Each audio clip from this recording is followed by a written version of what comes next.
Did you ever meet someone जो थोड़ा अजीब लगे? जैसे उनके बोलने का तरीका, उनकी आंखों का अंधेरा, या उनका बस एक अजीब वाइब जो आपको अनईजी कर देता है। कभी कभी बिना किसी वजह के एक ठंडी सी लहर अपनी स्पाइन के थ्रू गुजर जाती है और दिल की किसी कोने में एक सवाल उठता है, क्या ये इंसान वैसे हैं जैसे दिखते हैं, या इनके अंदर कुछ और छुपा हुआ है? हेलो दोस्तों, क्या हर मुस्कान के पीछे एक दर्द या एक साजिश छुपी होती है? क्या हर इंसान जो आपको अपना लगता है सच में उतना ही साफ है? और अगर नहीं, तो उनका वो दूसरा रूप, वो हिडन साइड कितना डरावना हो सकता है? तो लाइट्स डिम कर दो, दरवाजा लॉक कर लो और सोचने के लिए रेडी हो जाओ, क्योंकि आज की कहानी आपसे ये सवाल जरूर पूछेंगी। बिहार एक स्टेट जहां की संस्कृति, रीति रिवाज और लोगों की कहानियां हर कोने में बसी होती है। यहाँ के सफर सिर्फ मंजिलों तक नहीं, बल्कि अजीब और अनजाने मोड़ तक ले जाते हैं। आज की कहानी हमें मिली है भजन के एक लेटर के थ्रू, जिसमें वो अपनी जर्नी के एक स्ट्रेंज एक्सपीरियंस को हमारे साथ शेयर करते हैं। आज की कहानी शुरू करने से पहले subscribe our YouTube channel the dark corridor और हमें अपनी कहानी भेजने के लिए वीडियो का डिस्क्रिप्शन चेक करें। पेश है भजन की कहानी उन्हीं के शब्दों में।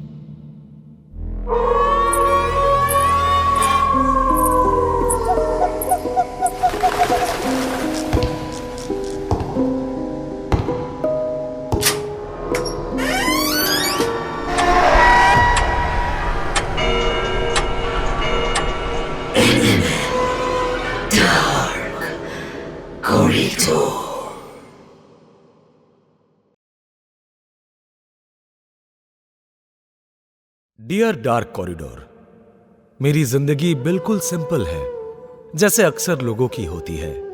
एक आम सी सरकारी नौकरी करता हूं और अपने दिन का गुजारा निकाल लेता हूं। ना ही ज्यादा सपने, ना ज्यादा शिकायतें। रोज सुबह उठता हूं, एक कप चाय के साथ दिन की शुरुआत करता हूं और फिर अपना यूजुअल रूटीन फॉलो करता हूं। पटना से मुजफ्फरपुर तक चलने वाली जननायक एक्सप्रेस मेरी रोज की जर्नी का हिस्सा बन चुकी है। 3 घंटे का सफर, वही डेली का टाइम टेबल। पिछले 10 साल से यही मेरी जिंदगी है। ट्रेन लेना, काम पर जाना, घर लौटना। ट्रेन का सफर भी बिल्कुल ऑर्डिनरी होता है। वही लोग, वही सीट्स और वही स्टेशंस। जैसे एक लूप में ही जी रहा हूं, एकदम नॉर्मल, बिल्कुल अनइवेंटफुल। कभी कभी कुछ फेलो पैसेंजर्स जाने पहचाने लगने लगते थे, तो कभी नए चेहरे भी दिखते, लेकिन ज्यादा कुछ खास या यादगार कभी नहीं होता था। बस एक सफर जो सुबह और शाम का हिस्सा बन चुका था। उन्हीं जाने पहचाने चेहरों में से एक था रामलाल। रामलाल एक छोटा सा हॉकर था जो ट्रेन के कंपार्टमेंट से कंपार्टमेंट चक्कर लगाता था, अपने मिठाई, स्नैक्स और छोटी मोटी चीजें बेचता था। लेकिन वो सिर्फ एक हॉकर नहीं था, रामलाल एक बढ़िया एंटरटेनर भी था। उसका अंदाज ही अलग था। वो अपने रफ आवाज में फोक सॉन्ग्स गाता था, तो कभी देश और दुनिया की पॉलिटिक्स का मजाक उड़ाता था, और ऐसे ही पूरे कंपार्टमेंट की एनर्जी बढ़ा देता था। कभी उसका गाना सुनकर हंसी आती थी, तो कभी उसके जोक्स पे लोग मिलकर तालियां बजाते। एक अजीब सी खुशी लेकर आता था वो इस बोरिंग सी ट्रेन जर्नी में। वो अक्सर मुझे बाबूजी कहकर बुलाता, बाबूजी, और हमेशा एक कैंडी या स्नैक ऑफर करता। उसका वार्म नेचर उसे अलग बनाता था, और यही वजह थी कि हम लोग उससे अक्सर कुछ ना कुछ खरीद लेते, सिर्फ उसके अच्छे नेचर की वजह से। He was a man full of life. वो अक्सर सुबह या शाम मुझे ट्रेन में मिलता ही रहता, और धीरे धीरे हम दोनों के बीच एक अच्छा बॉन्ड बन गया।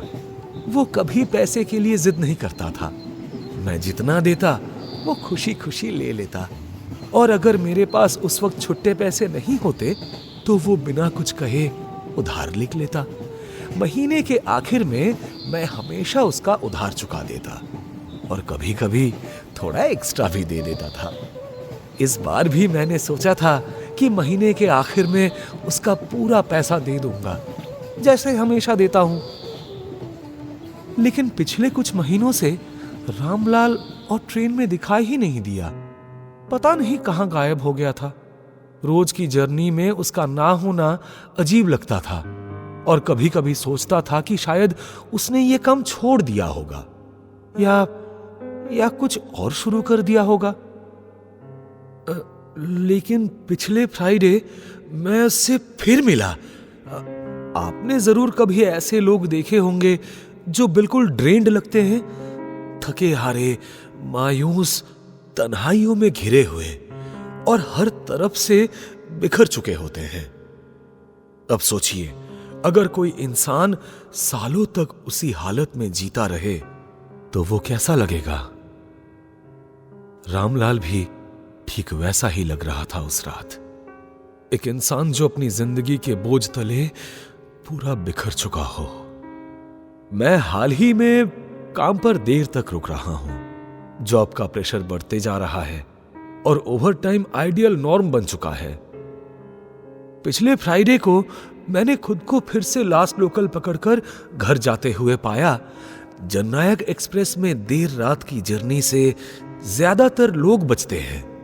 उस समय ट्रेन के ज्यादातर डिब्बे लगभग पूरी तरह से खाली होते हैं। माहौल काफी शांत होता है और काफी सुनसान भी। लेकिन मेरे लिए खाली ट्रेन का मतलब होता है थोड़ा सुकून।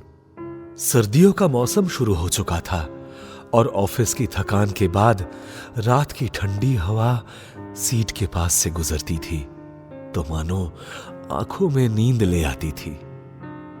ऐसे में खाली सीट मिल जाए तो आराम से बैठकर या लेटकर घर जाना और भी आसान हो जाता है।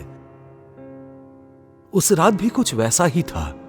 कोई भीड़ नहीं, कोई शोर नहीं। मैंने सोचा एक शांत जर्नी होगी। जब मैं ऑफिस से स्टेशन पहुंचा तो ट्रेन धीरे धीरे चलनी शुरू हो चुकी थी। मुझे दौड़कर ट्रेन पकड़नी पड़ी।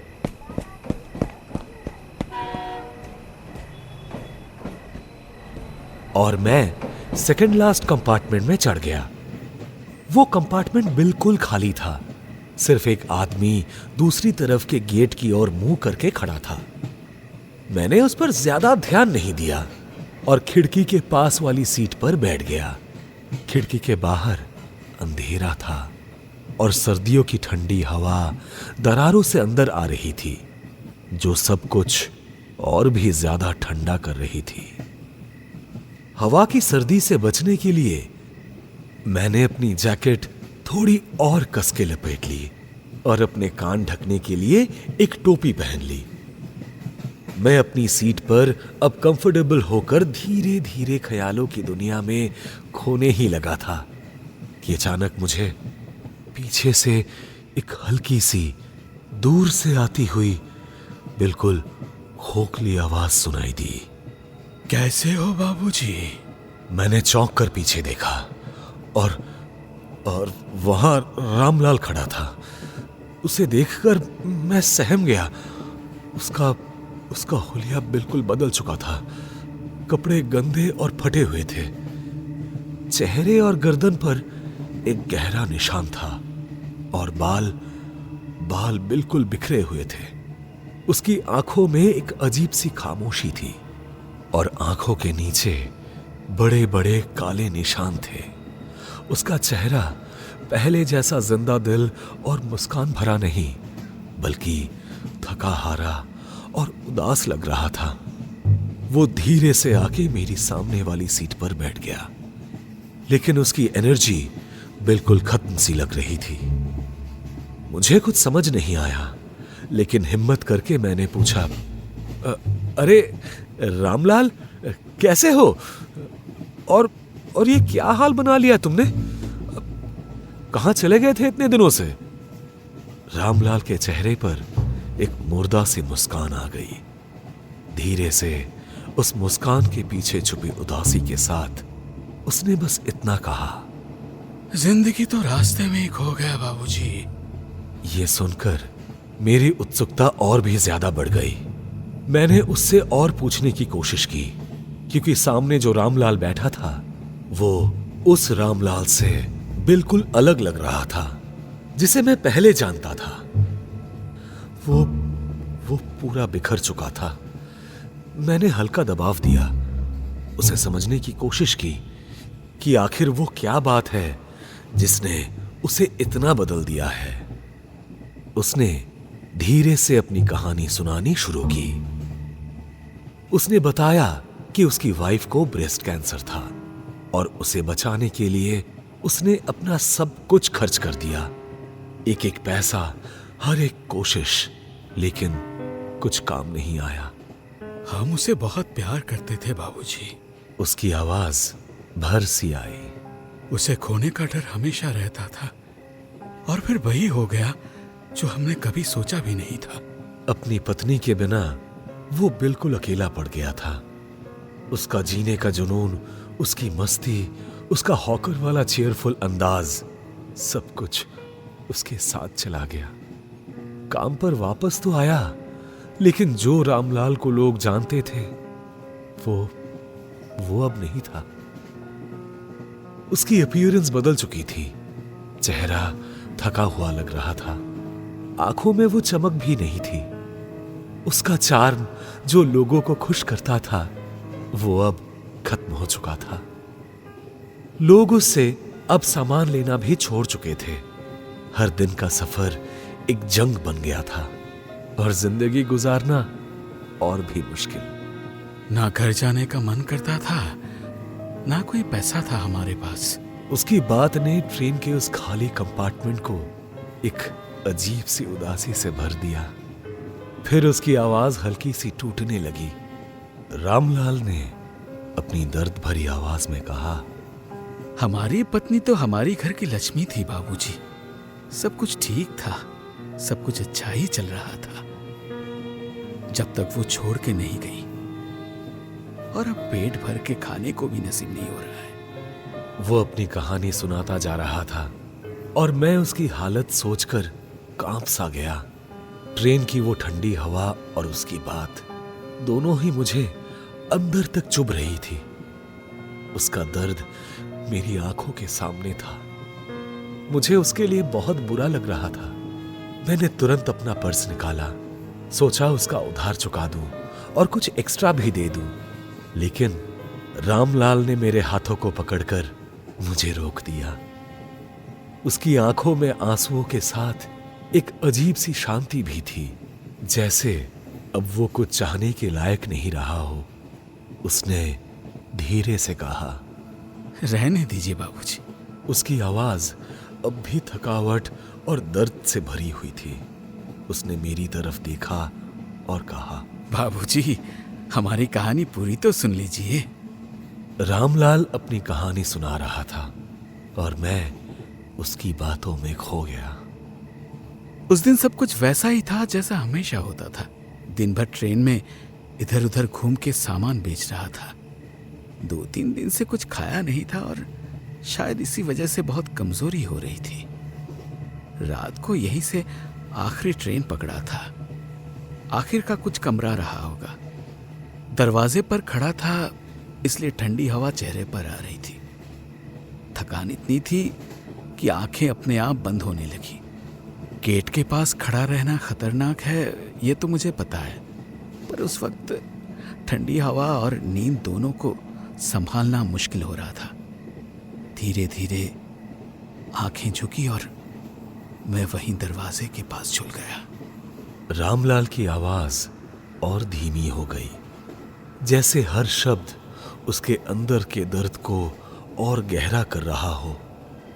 पता नहीं कैसे खड़े खड़े ही झपकी लग गई। उस ठंड, उस हवा और उस थकान के बीच मुझे लगा कि मैं अपना बैलेंस खो रहा हूं। उसने एक लम्हा रुककर मेरी तरफ देखा, जैसे वो पल उसकी आंखों के सामने फिर से जिंदा हो गया हो। तभी पीछे से किसी की आवाज सुनाई दी, अरे संभल कर, दरवाजे से दूर हो जाओ। मैं पलटा, पर तब तक देर हो चुकी थी। दूसरी तरफ से एक ट्रेन आई। उसकी हेडलाइट मेरी आंखों में चुभ गई। उसका हॉर्न इतना तेज था कि मानो सब कुछ कान के अंदर फट रहा हो।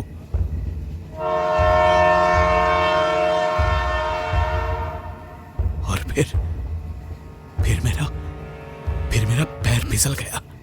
अब उसकी आवाज कांप रही थी, जैसे वो पल उसके अंदर अभी भी कैद हो। हम सब कुछ समझ पाते उससे पहले ही वो ट्रेन हमारे ऊपर से गुजरती चली गई।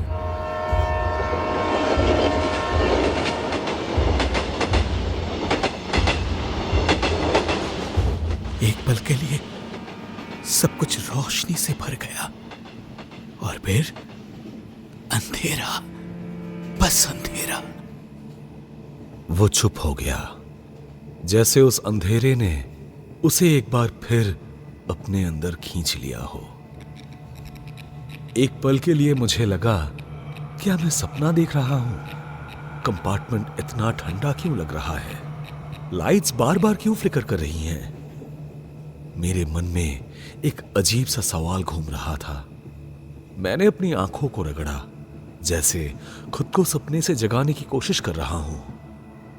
जब मैंने फिर देखा तो रामलाल के चेहरे पर एक फीकी सी मुस्कान थी।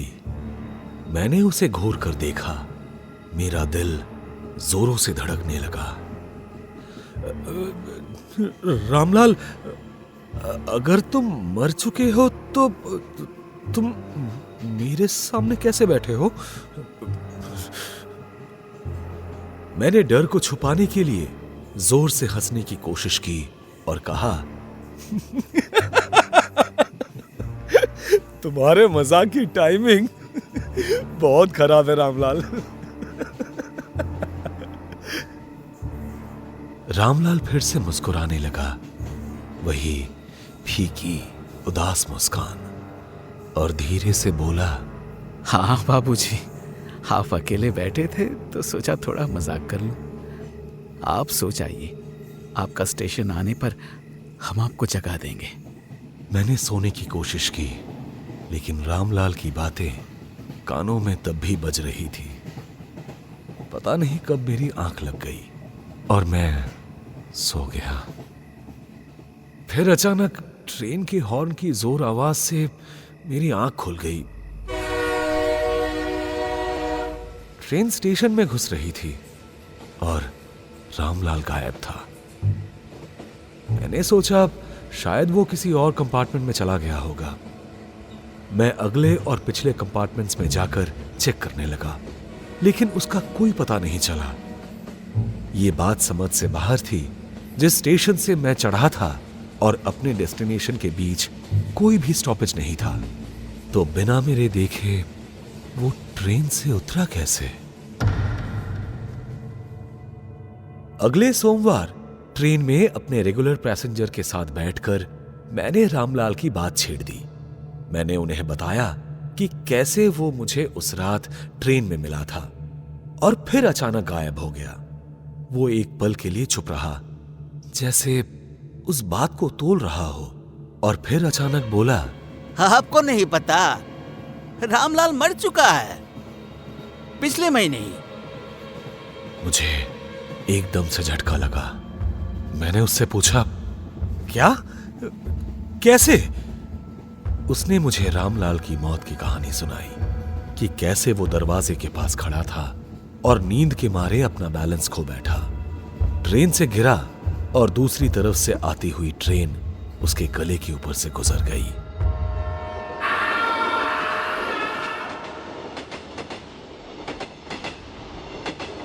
मुझे नहीं पता था कि यह सुनकर मैं कैसे रिएक्ट करूं, क्योंकि जो कुछ भी वो मुझे बता रहा था वो सब मुझे रामलाल पिछले फ्राइडे को बता चुका है। कैसे मैं उन्हें समझाता कि उस रात वो मेरी सामने वाली सीट पर बैठा था। मैंने अपनी आंखों से उसके गले का वो निशान देखा था, वही निशान जो अब उसकी मौत की तस्वीर को पूरा कर रहा था। मैं नहीं जानता था कि वो रामलाल की खुद की स्पिरिट थी जो उस रात मुझसे मिलने आई, या फिर मेरा अपना गिल्ट जो मुझे उसकी कहानी तक ले गया। पर एक बात मुझे शिद्दत से पता है, मैंने उस रात को जो देखा, जो महसूस किया, वो हकीकत थी। उस रात का वो पल, वो आवाज और वो दर्द, ये सब कुछ मेरे साथ हमेशा जिंदा रहेगा। मैं उस रात को कभी नहीं भूल सकता और शायद कभी भूलना भी नहीं चाहूंगा। मुझे सिर्फ एक ही उम्मीद है, जहां भी रामलाल हो, अब वो बस शांति में हो और उसके साथ जो दर्द था वो अब खत्म हो चुका हो। तो यही थी रामलाल की कहानी। ये कहानी सुनने के लिए शुक्रिया।